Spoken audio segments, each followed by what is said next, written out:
তাই পিকোডিং machine model PX 302 4W।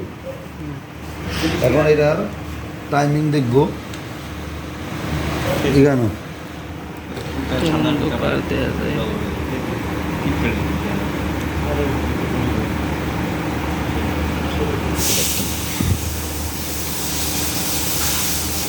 টাইমিংয়ের system হলো এই কোনার যখন নিডেলটা রকিং করবে নিডেল বার, তখন যেখান দিয়ে টাইমিংটা যাবে প্রত্যেকটা ধাপে ধাপে টাইমিংটা এক জায়গা দিয়েই যাবে এবং কোনো জায়গা no touch no gap, gap দেওয়া যাবে না।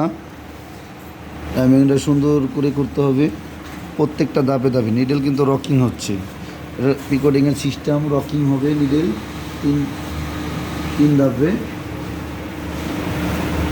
সব জায়গায় টাইমিং একরকম থাকবে। আর এটার টাইমিংটা ঠিক আছে, আগে পূর্বেই করে ফেলেছি আপনাদের, এই জন্য বললাম যে টাইমিংটা এই ধরনের হবে। দেখেন কোনো গ্যাপ নাই, গার্ডারটাও সুন্দর করে কোনো না ধাক্কায় এবং নো টাচ নো গ্যাপে গার্ডারটা রাখবেন।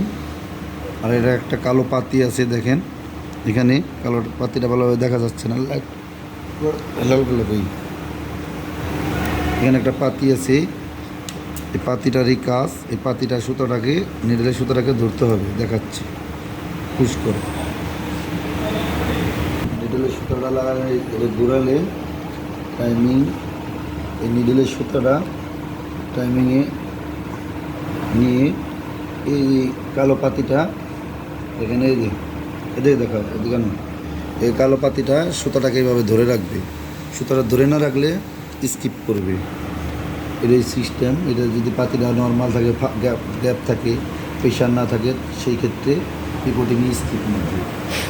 দেখছে এই যে নিডেলের সুতোটা এভাবে পাতিতে আটকে আছে, এই যে এখানে কালো পাতিটা নিচেরা থাকে, যে পাতিটা আটকে আছে, এটা আটকে থাকতে হবে।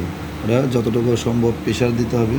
যদি কোনোভাবে প্রেশার কম থাকে, ধর ফাঁকা হয়ে থাকে, তাহলে সেই ক্ষেত্রে সেলাই ধরবে না, স্কিপ করবে। প্লেটটা লাগিয়ে আপনি সেলাই করে দেখাই, লাগানো একটু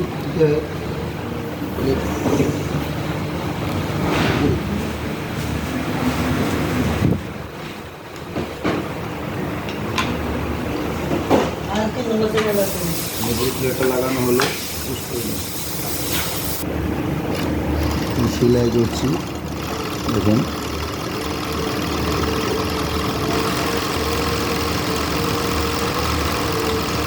যতদূর সম্ভব টেনশনটা ফ্রি রাখা যায়,